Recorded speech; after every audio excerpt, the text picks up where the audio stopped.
మనమేంటే, మన కులమేంటే? ఆ తక్కువ జాతి వాళ్ళ దేవుడు మన ఇంటికా? ఊరు బయట ఉండి ఆ పాస్టర్ గారు మన ఇంటికి వచ్చి ప్రార్థన చేయటమా? మనమేంటి, మన కులమేంటి? ఈలోపు అమ్మందంట, ఏ దేవుడైతే ఏమైందిరా, నాన్న బాగైతే అదే చాలురా, నాన్న బాగుపడితే అంతకుమించి మనకేం కావాలరా అని ఎవరినో అడిగి పాస్టర్ గారిని పిలిపించమన్నారట. మొత్తానికి పాస్టర్ గారు వచ్చారు, ప్రార్థన చేశారు. దేవుడు ఆ స్థలములో తన మహిమను బయలుపరిచి చావు బ్రతుకుల మధ్యలో ఉన్న ఆయనకి సంపూర్ణమైన ఆరోగ్యం దేవుడిచ్చాడట. పూర్తిగా బాగుపడిపోయాడట. ఎప్పుడైతే స్వస్థత వచ్చిందో, యేసుబాబు ఇంత మంచి దేవుడా, యేసుబాబు ఎంత గొప్ప దేవుడా అని మాట్లాడుకుంటా కోడలను అడిగారట. అమ్మా, ఆ పాస్టర్ గారు మొన్న ఏదో వచ్చి మంత్రం వేశాడే, నీకేమన్నా మంత్రం వచ్చా అని అడిగారట. అంటే ప్రార్థన వాళ్ళ భాషలో ఏంటి చెప్పండి? అప్పుడు కోడలు అందట, మావయ్య ఈ మంత్రాలు వేయటంలో సిద్ధహస్తురాలనే, ఈ మంత్రాలు వేయటంలో ఆరితేరిన దాన్నే, నీకెట్లా ఈ మంత్రం వచ్చమ్మా? నాకు యేసు ప్రభు చాలా కాలం నుంచి తెలుసు. మరి యేసు ప్రభుకు సంబంధించిన పుస్తకం ఏదో ఉంటుందట కదా, ఆ పుస్తకం ఏమైనా ఉంటే తీసుకురా, ఎవరి దగ్గర అడిగి తీసుకురా అంటే అందట, ఎవరి దగ్గర ఎందుకు మావయ్య, ఎవరింటికాడ నుంచో తీసుకురావటం ఎందుకు మావయ్య, మన ఇంట్లోనే ఉంది. మన ఇంట్లో ఉందా? ఎక్కడుంది? ఆ బైబిల్ తీసుకొచ్చి బైబిల్ చదివిస్తే అద్భుతం. ఆ ఇంటిలో ఉన్న ముగ్గురు ఒకే రోజు యేసుక్రీస్తును స్వరక్షకునిగా అంగీకరించి బాప్తిస్మం తీసుకున్నారు. విన్నారా? నేను ఆంధ్ర ప్రాంతానికి వెళ్ళినప్పుడు వాళ్ళ ఇంటికి భోజనానికి వెళ్ళా. వాళ్ళ మామయ్య కోడలను చూపించి ఏమంటాడో తెలుసా? అయ్యగారు, ఇది సినిమా డైలాగ్ అని మీరు అనుకోవద్దు. వాళ్ళ కోడలను చూపించి, కోడలు దిద్దిన కాపురం ఇది అనండి ఒకసారి. ఇది సినిమా డైలాగ్ అనుకునేరు కాక ఆయన చెప్తున్న మాట. మా కాపురం ఈరోజు క్రీస్తులో దిద్దబడిందంటే, ఒక ఆధ్యాత్మిక కుటుంబంగా ఈరోజు మా కుటుంబం కట్టబడిందంటే, ఈ కాపురం కోడలు దిద్దిన కాపురం. మేము దేవుడు ఎవరో తెలియక అపరిపక్వత కలిగిన వాళ్ళగా మేము బ్రతుకుతూ ఉంటే, మా కోడలు వచ్చి మమ్మల్ని పరిపూర్ణులుగా మార్చింది. దైవజనమా, దేవుడు కూడా కొన్ని సందర్భాల్లో తన చిత్తానుసారంగా నీ జీవితంలో బేత్పగే పరిపక్వత లేని వ్యక్తులను నీ దగ్గరికి పంపిస్తాడు. ఎందుకో తెలుసా? నీ సహచర్యము ద్వారా నీవు వాళ్ళను పరిపూర్ణులుగా మార్చాలి. దేవుడు ఆ కృప మనకి ఇచ్చినట్లుగా చప్పలు కొడుతూ స్తోత్రాలు చెప్దాం. సరే, ఓ చిన్న ప్రశ్న, తెలిసిన వాళ్ళు టకామని సమాధానం చెప్పాలి. యేసు ప్రభు వారు ఇక్కడ ఉన్నారు, ఎదురుగా 2 గ్రామాలు ఉన్నాయి. ఎదురుగా ఉన్న గ్రామమునకు వెళ్ళి గాడిద పిల్లను తీసుకురమ్మన్నాడు. ఓ మాట, ఇంతకీ ఆ గాడిద ఏ ఊరు? ఈ 2 ఊరుల్లో అమెరికానా? అమెరికా నుంచి ఇండియా తీసుకురావాలా జీవనికి? ఇప్పుడు మరలా నా వైపు చూసి, అమ్మా ఝాన్సీ లక్ష్మీబాయ్, ఆ తాగలే తల్లి, బేతనియా బేత్పగే ఈ 2 ఊరుల్లో ఆ గాడిదది ఏ ఊరు? అమ్మ ఎట్లా చూస్తుందో తెలుసా? మా ఊరు తెలుసు, కానీ ఆ గాడిదది ఏ ఊరు మాకు తెలియదయ్యా. అబ్రాం గారు, ఆ గాడిదది ఏ ఊరు? మార్కాపురం అని మాత్రం చెప్పకండి. ఆ గాడిదది బేత్పగే. ఆ బేత్పగేకి వెళ్ళినప్పుడు శిష్యులు అంటారు, ఆ గాడిదని విప్పుతూ ఉంటే యజమానుడు వచ్చి అంటాడు, ఎందుకు విప్పుతున్నారు ఈ గాడిదని అంటాడు. అక్కడ ఇది ప్రభువునకు కావలసి ఉన్నది అనండి అన్నమాట. ఇంకోసారి, ఇది ఇంకో పెద్దగా చెప్పాలి, భూమి ఆకాశాలు పట్టజాలని దేవునికి ఏది కావాలట? ఇంకోసారి చెప్పాలి, పరిశుద్ధుడు పరిశుద్ధుడని కోటాను కోట్ల దేవదూతల గడమ చేత నిత్యము ఆరాధించబడే అలాంటి పవిత్రుడైన దేవునికి ఎవరు కావాలట? ఏవి కావాలట? ఏమంటే, ఆ దేవుడు గుర్రం అడిగితే బాగుండేది, ఆ గుర్రాలను తీసుకురండి. ఏమంటే, గుర్రాలను అడిగితే బాగుండేది, గుర్రాలను అడగకుండా ఏటిని అడుగుతున్నాడు? ఆ గాడిద ప్రభువునకు కావలసి ఉన్నది. ఆ గొప్ప దేవుడు, ఆ మనసున్న మహారాజు గాడిదను కోరుకున్నాడు, గాడిద పిల్లను కోరుకున్నాడు. అనండి ఒకసారి. ఇంతకీ ఆ గాడిద పిల్ల ఎవరు? ఈ దేవుడు కోరుకున్న ఆ గాడిద పిల్ల ఎవరు? మీకు అర్థం కాదులే, మీకు అర్థమయ్యే భాషలో చెప్తాను. మీకు పిల్లల మీద కోపం వస్తే ఏమని తిడతారు చెప్పండి? పిల్లల్ని ఏమంటారంటే రే అడ్డగాడిద, రే గాడిద అంటారు. ఇప్పుడు మనకు పుట్టిన బిడ్డ గాడిద పిల్ల అయితే మనం ఏమైనట్టో.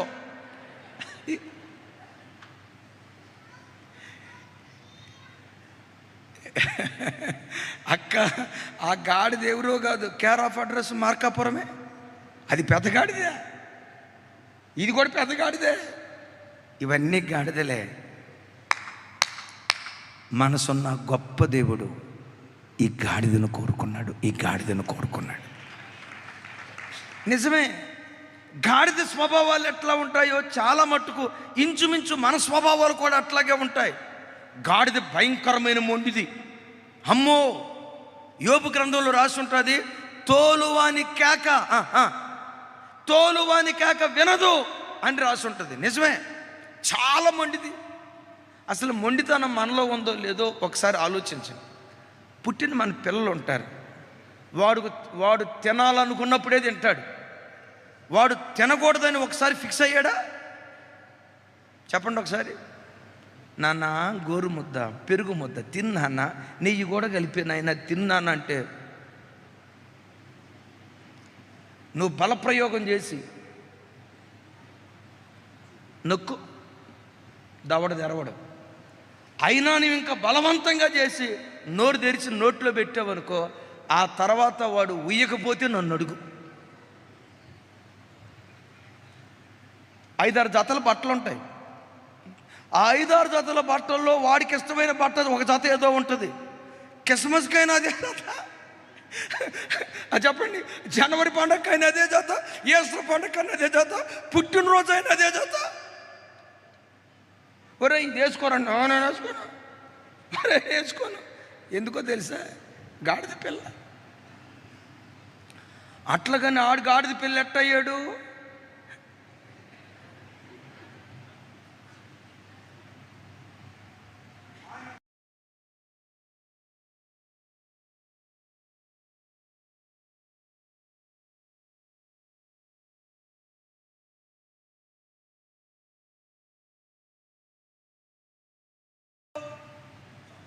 గాడిద స్వభావాలు ఉన్నాయో లేదో చూడండి. తోలువాని కేక వినదో. రాజశేఖర గారు ఒకసారి చెప్పారు, గాడిదంట ఎక్కడా సోటు లేనట్టుగా నడి రోడ్డు మీద నిలవబడుతుందంట. నడి రోడ్డు మీద నిలవబడి దానికి పరధ్యానం ఎక్కువ అంట. విపరీతంగా ఆలోచిస్తుంది. ఐన్స్టీన్ కూడా ఆ రేంజ్లో ఆలోచించడం, ఆల్బర్ట్ ఐన్స్టీన్ కూడా ఆ రేంజ్లో ఆలోచించడం. విన్నారా? నడి రోడ్డు మీద నిలవబడుతుంది. అటు ట్రాఫిక్ జామ్ అయింది, ఇటు ట్రాఫిక్ జామ్ అయింది. అది పొరపాటున తలపైకైతే ట్రాఫిక్ జామ్ అయినట్టుందే, కొంచెం అటు పోదాం అని అనుకోదు గాడిద. ఇక ఇటువైపు నుంచి ఆరలను పొయ్యం అని కొడుతున్నారు, అటువైపు ఆరలను పొయ్యం అని కొడుతున్నారు. గాడిద తొలగిద్దా? తొలగదాం. ఇది తొలగట్లేదులే అని చెప్పి కారు దిగి మన దొన్నను కనుక తోకెట్టు అన్నట్టుగా, ఎద్దును కనుక తోకెట్టు అన్నట్టుగా దీన్ని కూడా తోకెట్టు అందాం. గాడిదే కదా, ఇది కూడా జంతువే కదా, ఎద్దు తోక అన్నట్టుగా ఇట్లా అందామని ఆ తోక దగ్గరకు వచ్చి ఎట్లా అనే లోపు గాడిద తన్నుదనిన తర్వాత నువ్వు 3వ ఆకాశానికి బాగుపోతే నన్ను అడుగు. వినరు? తోలువాని కేక విందాం. అమ్మ చెప్పిద్దమ్మా, ఏంటమ్మా జుట్టు అట్లా వేసుకున్నావు, శుభ్రం చేసుకో, ఏంటి ఇట్లా పిచ్చిదానిలాగా చింపురు జుట్టులాగా వేసుకున్నావేంటి అని తల్లి అందనుకో, ఆ తెల్లారి నుంచి కూతురు ఏం చేస్తో తెలుసా? అంతకు మునుపు 2 ఎంట్రుకలు అనుకుంది ముందు, ఇప్పుడు ఏమంటుందో తెలుసా? ఏకంగా గాడిద. ఏమా ఏంటది? ఏంటది? సరిగా ఒంటి మీద చున్నీ వేసుకో, సరిగా అని అమ్మ చెప్పింది. ఆ రోజు నుంచి అమ్మ ఏం చేస్తావో తెలుసా? అంతమును కనీసం అట్లా ఒంటి మీద ఏదో ఒక మూలను చున్నీ వేసుకునేది. ఆ రోజు నుండి తోలువానికి ఆక విందాం. భర్త దగ్గరికి వచ్చి అడిగింది, ఏమండి మా అమ్మోళ్ళు రమ్మన్నారండి, పొద్దున ఫోన్ చేసింది మా అమ్మ, సాయంత్రం వచ్చిన తర్వాత మిమ్మల్ని అడుగుదామని ఆగాను, ఇంటికి వెళ్దాం, మా ఇంటికి వెళ్దాం అనుకుంటున్నా, వెళ్ళొస్తానండి అని అందనుకోండి. భర్త అంటాడు, లేదులేమ్మా ఒక వారం ఆగు, అవకాశం ఉంటే అప్పుడు నేను కూడా వస్తాను, లేదంటే నిన్ను పంపిస్తాను. లేదండి మా అమ్మ ఈరోజే రమ్మందండి, లేదంటే రేపు పొద్దున్నే బయలుదేరమందండి. చెప్పే కదా వారం తర్వాత వెళ్దాంలే, నేను కూడా వస్తా, లేకపోతే నిన్ను పంపిస్తా. మా అమ్మ రేపు పొద్దున్న రమ్మంది. అరే మీ అమ్మ రేపు పొద్దున్న రమ్మంది నిజమే, నేను వద్దన్నాగా. మనసు మరదలతో పండుకుంటారు. పొద్దున్నే భర్త డ్యూటీకి వెళ్ళేటప్పుడు మా అమ్మ రమ్మందండి. అరే చెప్పే కదా, వారం రోజుల తర్వాత పోదాంలే, పోదుకోలే, నేను కూడా వస్తాలే. మా అమ్మ ఈరోజు రమ్మందండి. అరే మీ అమ్మ రమ్మందంటే నేను వద్దన్నాగా అని సూట్కేసి చదువుకొని డ్యూటీకి వెళ్ళిపోతాడు, బ్యాగ్ చదువుకొని డ్యూటీకి వెళ్ళిపోతాడు. ఈలోపు కూతురు అమ్మకు ఫోన్ చేస్తుంది. అమ్మా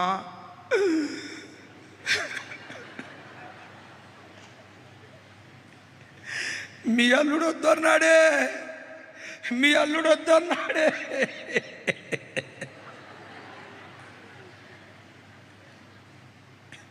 మీ అల్లుడు వద్దన్నాడే అనే లోపు తల్లి ఏమంటుందో తెలుసా? అసలు ఆడికి చెప్పేది ఏంటి? వచ్చా అల్లును పట్టుకొని అత్తనే మాట, అసలు ఆడుకు చెప్పేది ఏంటే, నువ్వు వచ్చా అందో లేదో. ఇప్పుడు కూతురు బ్యాగ్ తత్తుకొని బట్టలు తత్తుకొని వెళ్ళిపోద్ది. తల్లి అక్కడుండి స్వాగతం సుస్వాగతం అంటది. ఎందుకో తెలుసా? తల్లి ఏమో పెద్దగాడిదా, విన్నారా? ఆ కూతురేమో ఎక్కువ శాతం గాడిదల సంతతే ఎక్కువ. కానీ విచిత్రం ఏంటంటే నాకు ఆశ్చర్యం కలుగు చేస్తుంది, ఇలాంటి గాడిదలను కూడా దేవుడు కోరుకున్నాడు. పాత రోజుల్లో పల్లెటూళ్ళల్లో గోడలకు సినిమా వాల్ పోస్టర్లు అంటించేవాళ్ళు. గుర్తున్న వాళ్ళు నేను అడిగినప్పుడు నాకు చేయెత్తి చెప్పండి. గోడలకి సినిమా వాల్ పోస్టర్లు అంటించేవాళ్ళు. గాడిదలు ఏం తినేవి చెప్పండి, చూసిన వాళ్ళు చేయెత్తండి. అబ్బా మా జాతి చాలా ఉంది ఇక్కడైతే. చూసిన జాతి పల్లెటూళ్ళలో ఈ వాల్ పోస్టర్ దగ్గర ఇంకెక్కడ చోటు లేనట్టుగా, దీనికి మేతే దొరకనట్లుగా ఆ గోడ కంటించిన పోస్టర్లో లాక్కొని, మరి దాంట్లో ఏం టేస్ట్ దొరికిందో నన్ను అడగొద్దు, నాకు తెలియదు, తినేసేస్తుంది. ఇది తింటే ఏమైద్ది? దానికి జ్ఞానం లేదు. ఇది తింటే అవయవాలు పాడైపోతాయేమో, జ్ఞానం లేదు. ఈరోజు మనిషికి కూడా సిగరెట్ పెట్టె మీద రాసి ఉంటుంది. ఆ సిగరెట్ పెట్టె మీద ఏమని రాసి ఉంటుందో తెలుసా? ఊపిరితిత్తులు పాడైపోయినట్టుగా. రే నాయనా, ఇది దాగేవంటి ఊపిరితిత్తులు పాడైపోతాయి, ఇక బతుకాలం అంతా ఇలా దగ్గుతూ ఉండాలరా నాయనా, నువ్వు తాగొద్దు అని పెట్టె మీద రాసిన మా ఓడు పెట్టెలు కొని వేల మధ్యలో సిగరెట్ పెట్టి దమ్ములాగుతాడు. ఆ ముక్కులో నుంచి పొగట్టు వదులుతాడు తెలుసా? మన చిన్నతనంలో రైలు గొట్టంలో నుంచి పొగొచ్చేదిగా, రైలు గొట్టంలో నుంచి పొగొచ్చినట్లుగా అదేదో హీరోలాగా అని లాగి ముక్కులో నుంచి పొగొదిలేదు కాకుండా, చూడండి నా వైపు,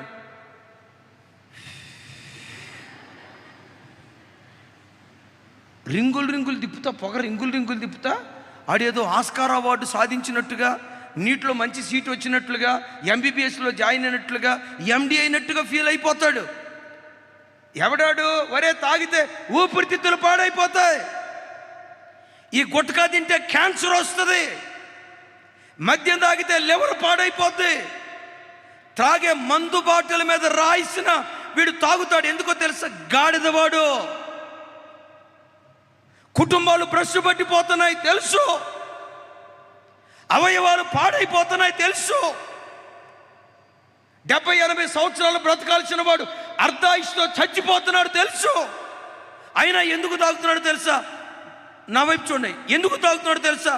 గాడిద ఎట్లా మొండితనంతో ఉంటుందో, జ్ఞానం ఉండదో, మనిషి కూడా జ్ఞానం లేనోడు. తాగి ఊపిరితిత్తులు పాడైపోయి, లివర్ పాడైపోయి చచ్చిపోయాడట. అట్లా ఊరిలో 100 మంది చచ్చిపోతే ఈ తాగుబోతులు అందరూ కలిసి ప్రభుత్వానికి అర్జీ పెట్టారట. ఏమని తెలుసా? తాగుబోతుల మరణాన్ని వీర మరణంగా ప్రభుత్వం గుర్తించాలి. విన్నారా? తాగుబోతుల మరణాన్ని వీర మరణంగా ప్రభుత్వం గుర్తించాలి. ప్రభుత్వం వచ్చి అడిగిందట, రే నాయన, వీరమరణం అంటే సైనికుడు శత్రువులతో పోరాడి గెలిస్తే ఆ పోరాటంలో చచ్చిపోతే వీరమరణంరా, తాగుబోతుడు మరణం వీరమరణం అంటావు ఏంటంటే, ఒక తాగుబోతుడు అన్నాడట, తాగుబోతుడు ఎట్లా చచ్చిపోతాడో తెలుసా, లెక్కరికి లెవరికి మధ్యలో జరిగిన పోరాటంలో వీరమరణం పొందాడు అన్నాడట. దేనికి? చూసారా? అంటే వాడు చేసిన తప్పును ఎట్లా కప్పిపుచ్చుకోవాలని ప్రయత్నం చేస్తాడు. నా ప్రభు బిడ్డలారా, ఉదయం సెకండ్ సెషన్లో చెప్పాను ఈ మాట. ఇప్పుడు నేను చెప్పబోయే మాట వినండి, దాని గురించి నేను ఎక్కువ వివరణ చెప్పను. అయితే నా వైపు చూడండి. ఇక్కడ వాస్తవంగా గాడిదగా బ్రతికితే ఆ గాడిద మెడ విరగదీయాలి. గాడిద బ్రతకాలంటే గాడిద స్థానంలో గొర్రెపిల్ల చావాలి. గాడిదలాగా మనం బ్రతుకుతూ ఉంటే మంచేదో చెడేదో తెలియక చెడునే మంచిగా మంచినే చెడుగా ఎంచి చెడును జుర్రుకుంటున్న దినాలలో మన పాపం మన తల మీద శాపంగా ఉంటే, మన పూర్వీకులు చేసిన పాపం మన తల మీద శాపంగా ఉంటే, ఆ శాపాన్ని మనం అనుభవించాల్సి ఉండగా లోక పాపాలను మోసుకొని వెళ్ళే గొర్రెపిల్లగా యేసుక్రీస్తు ప్రత్యక్షమై మన శాపమంతటిని తన మీద వేసుకుని, మన పాపమంతటిని తన మీద వేసుకొని, మన మీద పడవలసిన శిక్ష తన మీద వేసుకొని ఉగ్రతలో నుంచి ప్రభు మనలను తప్పించాడు. నరకానికి గురి కావలసిన మనలను నరక కోపంలో నుంచి విడిపించి పరలోక రాజ్య వారసులుగా దేవుడు మార్చాడు. యేసయ్యకి మహిమ కలుగునుగాక. ఇప్పుడు ఆ గాడిద కట్లు విప్పి గాడిద పిల్ల మీద కూర్చొని యేసయ్య ఎక్కడికి వెళ్తున్నారు చెప్పండి? ఎక్కడికి వెళ్తున్నారు? యెరూషలేముకి వెళ్తున్నారు. గాడిదలుగా బ్రతుకుతున్న మనం శిక్షకు గురి అవ్వాల్సి ఉండగా గాడిద స్థానంలో ప్రభు నిలవబడి మన శిక్ష అంతా తన మీద వేసుకొని ఈ గాడిదను రక్షించుకున్నాడు. రక్షకుడే లేకపోతే మానవాళికి శిక్ష. క్రీస్తు యేసు అనే రక్షకుడే లేకపోతే మానవాళి నరకానికి గురైపోవాల్సిందే. నరక పాత్రులుగా బ్రతకాల్సిన మనలను ఆ నరక కోపంలో నుంచి విడిపించి శిక్ష తన మీద వేసుకొని మన కట్లను విప్పి ఎక్కడికి తీసుకెళ్తున్నారు ఆ గాడిదని? యెరూషలేముకి. ఆ గాడిదను యెరూషలేముకి తీసుకెళ్తున్నాడేమో. ఈ గాడిదను ఎక్కడికి తీసుకొని వెళ్ళాలని ఆశపడుతున్నాడు తెలుసా? పరలోకపు యెరూషలేముకు తీసుకొని వెళ్ళాలని ఆశపడుతున్నాడు. ఆ గాడిద వెళ్ళింది ఆఫ్టర్ ఆల్ యెరూషలేముకి. కానీ ఈ గాడిద పట్ల దేవుని కొన్న ప్రణాళిక, ఈ గాడిద పట్ల మానవాలనే గాడిద పట్ల దేవుని కొన్న ప్రణాళిక ఏంటో తెలుసా? ఈ గాడిదలను పరలోక పట్టణానికి చేర్చాలి. సరే, ఈ గాడిదను కోరుకొని గాడిద కట్లు విప్పాడు కదా. విప్పబడిన ఈ గాడిద, ఖరీదైన మాట చెప్తాను, విప్పబడిన గాడిద, బానిస శృంఖలాలు తెంచబడిన గాడిద, శిక్షించబడాల్సిన గాడిద, శిక్షలో నుంచి తప్పించబడి విడిపించబడిన ఈ గాడిద ఇప్పుడు యెరూషలేముకి ఎలా వెళ్తుందో తెలుసా? యేసును ఊరేగిస్తూ వెళ్తుంది. అమ్మా నా వైపు చూడండి, యేసును ఊరేగిస్తూ వెళ్తుంది. క్రైస్తవ సంఘమా, బేతని అనే పేదరికంలో మనం బ్రతుకుతుండగా ఆ పేద స్థితిలో నుంచి విడిపించి దేవుడు మనల్ని ఆశీర్వదించాడు. పరిపక్వత లేని స్థితిలో మనం ఉండగా దేవుడు తన సన్నిధికి మనల్ని తీసుకొని ఒక మంచితనాన్ని నేర్పి పరిపూర్ణమైన వ్యక్తులుగా దేవుడు మనల్ని తీర్చిదిద్దాడు. ఇంకో మాట కూడా చెప్తాను. ఒకప్పుడు కూటికి గుడ్డకు లేని బ్రతుకు మన బ్రతుకు, రెక్కాడిన డొక్కాడని స్థితి మన స్థితి. రాజుగారు హైదరాబాద్ వచ్చినప్పుడే రాజుగారా? పేరులో రాజు ఉన్నాడు కానీ మన బతుకంతా బూజే కదా సార్. అవునంటారా కాదంటారా? ఆ రాజుగారే కాదు, ఎవరైనా రెక్కాడితే డొక్కాడని పేద పరిస్థితి. అబ్రాహ్మణ, రెక్కాడితే డొక్కాడని పేద పరిస్థితి, తినటానికి గతి లేని పరిస్థితి. ఎవరైనా ముద్దన్నం పెడితే బాగుండు, ఈ పూట నా పిల్లలు ఆకలితో అల్లాడిపోకుండా నా పిల్లల ఆకలి బాధ తీరిస్తే బాగుండని పేద స్థితిలో అల్లాడిపోయేదానివి. ఈరోజు నీ ప్రభు నిన్నేం చేశాడో తెలుసా? నీ ఆకలి తీర్చడమే కాదు, వందల కొలది ప్రజల ఆకలి తీర్చే స్థితిమంతుడిగా దేవుడు నిన్ను నిలవబెట్టాడు. వందల మంది ఆకలి తీర్చే స్థితిమంతురాలుగా దేవుడు నిన్ను నిలవబెట్టాడు. ఒకప్పుడు మన బ్రతుకు బేతనియా, భేద స్థితి. ఆ భేద స్థితిలో నుంచి లేవనెత్తి ఆయన కృప ఈరోజు శ్రీమంతులుగా దేవుడు నిలవబెట్టాడు. దేవుడిని ఇంత నిలవబెట్టాడే. తల్లులారా నా వైపు చూడండి.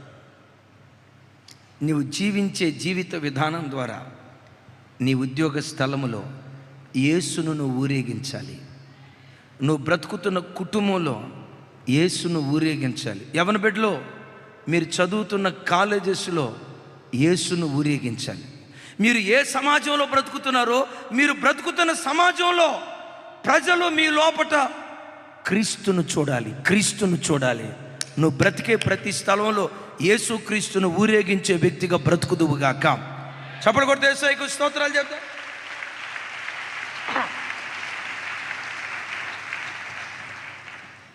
చెప్పండి, ఎవరిని ఊరేగించాలి?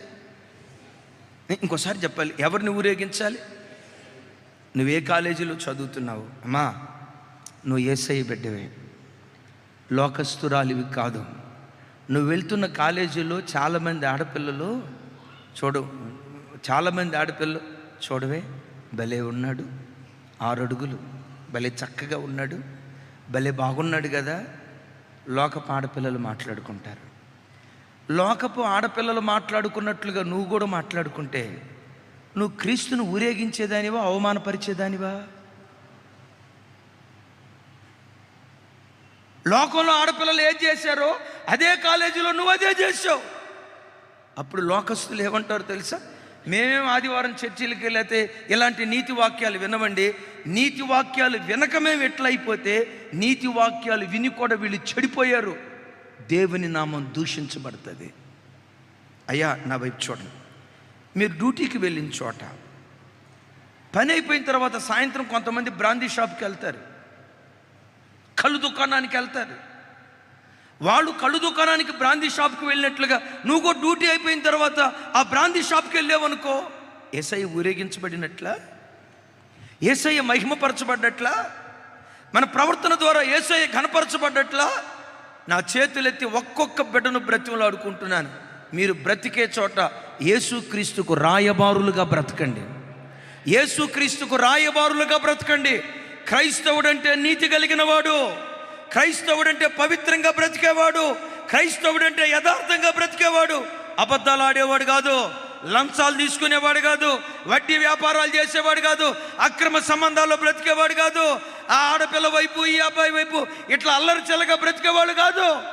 వాళ్ళ దేవుడు సంస్కారవంతుడు గనుక సంస్కారవంతుడైన దేవుణ్ణి ఆరాధించే ఆ ప్రజలు కూడా సంస్కారవంతులు. ఈ ముద్ర క్రైస్తవ సంఘం మీద పడునుగాక. చప్పట్లు కొడితే యేసయ్యకు స్తోత్రాలు చెప్దాం.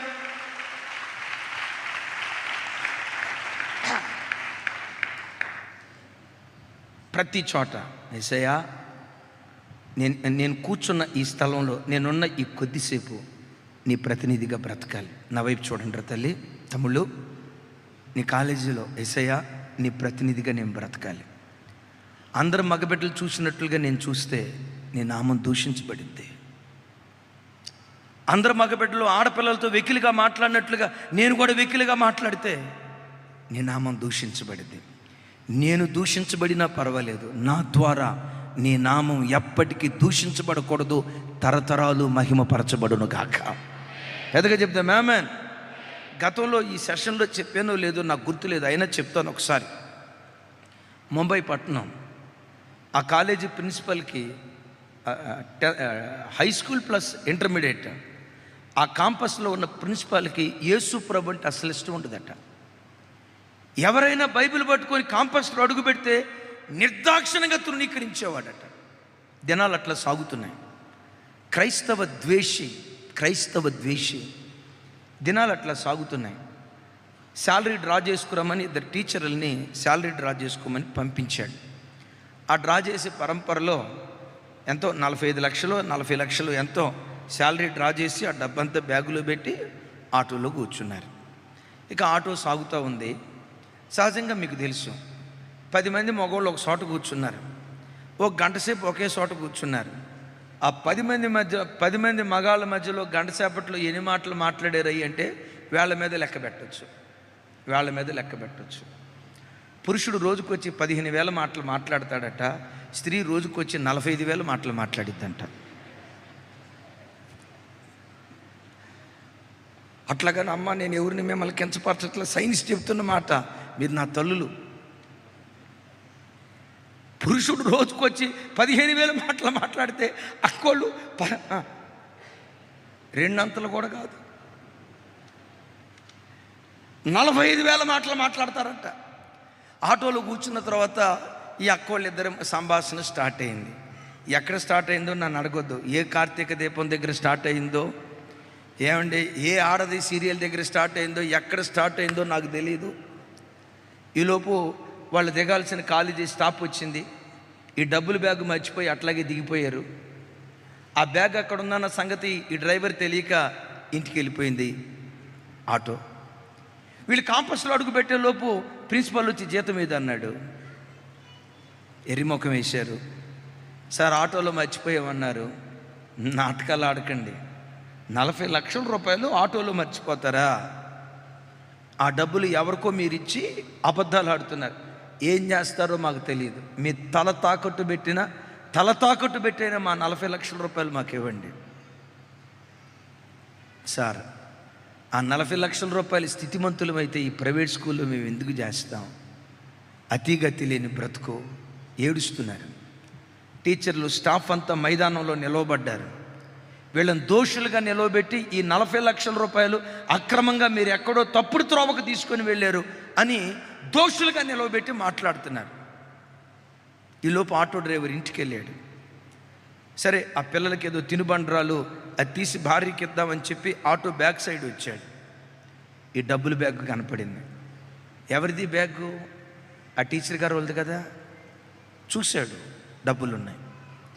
మారు మాట మాట్లాడకుండా, ఇంట్లో కూడా అడుగు పెట్టకుండా అదే ఆటో తీసుకొని రివ్వుమని వాయువేగంతో వాహనాన్ని నడిపిస్తూ ఆ కాలేజీ క్యాంపస్లోకి ఆటోని అట్లా బానిచ్చాడు. ఆ లోపల ఉన్న టీచర్, సార్ మేము ఆటోని ఎక్కాం సార్, అదిగో ఆయనే ఆ డ్రైవర్ సార్ అన్నారు. ఈ ఆటో డ్రైవర్ ఈ 40 లక్షల రూపాయల డబ్బులు బ్యాగ్ తీసుకొని, సార్ మీ టీచర్లు నా ఆటోలో ఈ డబ్బుల బ్యాగ్ మర్చిపోయినట్టున్నారు సార్, ఇదిగో ఈ బ్యాగ్ అని ఆయన చేతికి ఇస్తున్నాడట. ప్రిన్సిపల్ ఈ ఆటో డ్రైవర్ వైపు చూసి, అయ్యా నేను చూస్తే పేద స్థితి, నీ ఆటోలో 40 లక్షల రూపాయలు ఉన్నాయని చెప్పడానికి ఏ ఆధారం లేదు. ఈ డబ్బులు తీసుకొని ఎటో కట్టు వెళ్ళిపోతే బాగుండు అనే ఆలోచన నీకు రాలేదా? అప్పుడు ఆటో డ్రైవర్ చెప్పాడట, ఒకప్పటి వ్యక్తినైతే తప్పకుండా ఆలోచన వచ్చేది సార్. యేసు ప్రభు వాక్యం నన్ను మార్చింది కనుక, యేసు ప్రభు వాక్యాన్ని బట్టి ఒకప్పుడు దొంగగా బ్రతికిన నేను ఆ దొంగతనాన్ని మానేసి యేసు ప్రభు వాక్యాన్ని బట్టి నేను నీతిగా బ్రతకటం ప్రారంభించాను సార్. ఇలాగే ఒకరోజు ఆటో మీద వెళ్తూ ఉంటే ఒక ఆయన కరపత్రం ఇచ్చాడు. వ్యభిచారులు దొంగలు నరకానికి గురైపోతారు అన్న వాక్యం చదివాను సార్. ఆ వాక్యం చదివిన తోడనే నా దొంగతనాన్ని మానేసి నీతిగా బ్రతకటం ప్రారంభించాను సార్. ఆయన అట్లా చూస్తా మనసులో అనుకుంటున్నాడట, యేసుక్రీస్తుని ఆరాధించే ప్రజలే ఇంత నీతి కలిగిన వారైతే వీళ్ళు ఆరాధించే యేసుక్రీస్తు ఇంకెంత నీతి కలిగిన వాడు అయి ఉంటాడో కదా, వీళ్ళు ఆరాధించే యేసుక్రీస్తు ఎంత పవిత్రుడై ఉంటాడో కదా. పేద స్థితి అయినా 40 లక్షల రూపాయల డబ్బు చేతిలో ఉన్నా ఎంత నీతిగా బ్రతకటం, ఇది మనుషునికి సాధ్యం కాదు, ఇది దైవ కార్యం అంగీకరించి ఆ ఆటో డ్రైవర్ సత్ప్రవర్తన చూసి యేసుక్రీస్తుని సురక్షకునిగా అంగీకరించి ఏ ప్రాంతంలో బైబిల్ అమ్మి పెట్టకూడదన్నాడో అదే ప్రాంతంలో 2,000 బైబిళ్ళు కొని ముంబై పట్టణం అంతా 2,000 బైబిళ్ళు పంచిపెట్టాడట. ఆటో డ్రైవర్ ఎవరిని ఊరేగించాడు? ఇంకొంచెం పెద్దగా చెప్పాలి, కొంచెం గట్టిగా.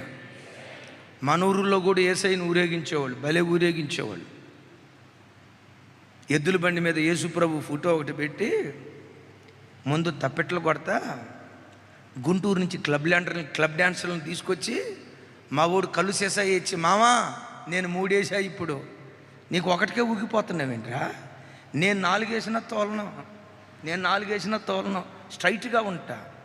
ఈ బ్యాచ్ యేసయ్యను విగ్రహంగా పెట్టి ఊరేగించడం కాదు, నీ ప్రవర్తనే యేసయ్యను ఊరేగించేదిగా ఉండునుగాక, నీ నడకే యేసయ్యను ఊరేగించేదిగా ఉండునుగాక. ఊరేగించే గాడిదలుగా మనం బ్రతుకుతూ ఉంటే ఈ గాడిదలు ఎక్కడికి వెళ్ళిపోతాయి? ఏం చెప్పరు?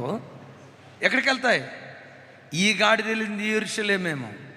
ఈ గాడిద యేసుక్రీస్తు వారు ఏ పరలోక పట్టణంలో ఉంటాడో ఆ పరలోక పట్టణంలో ప్రవేశించే కృప దేవుడు ఇస్తాడు.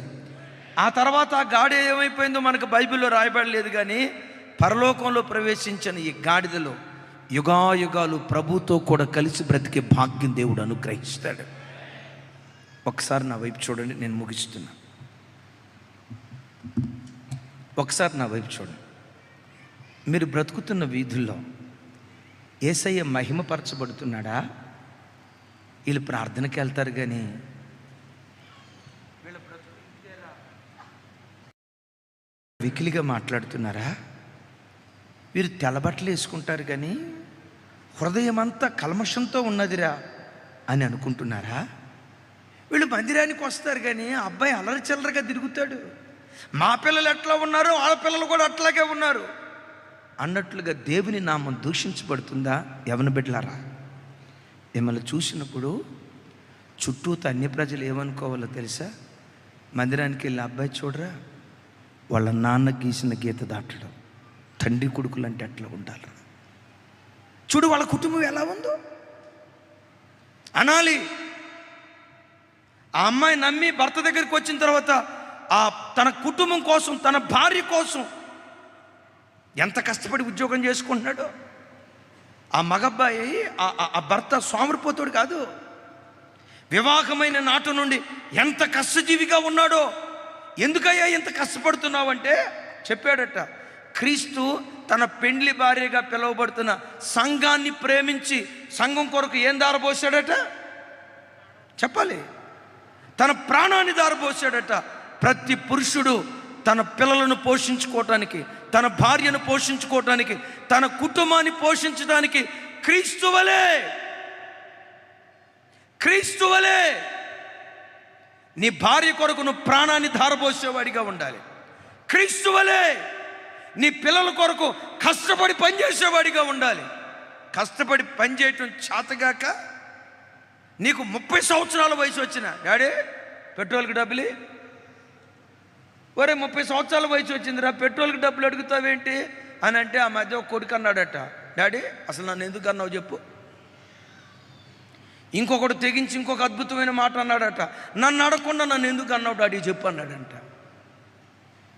ఈ మాటలు మాట్లాడేది క్రీస్తు తన పెండ్లి భార్యను ప్రేమించి తన పెండ్లి భార్య కోసం తన ప్రాణాన్ని దారబోసాడు. ఏ భర్త బాధ్యత రాహిత్యంతో బ్రతకూడదు. తిరుగుబోతుగా, త్రాగుబోతుగా, విచ్చలవిడిగా బ్రతికేవాడిగా, కుటుంబం అంటే పట్టని బాధ్యత రాహిత్యంతో బ్రతికేవాడిగా ఉండకూడదు. నేనంట అలా బాధ్యత రాహిత్యంగా బ్రతికేటట్టుంటే ఒక మాట అంట, అసలు నీకు పెళ్ళి ఎందుకు?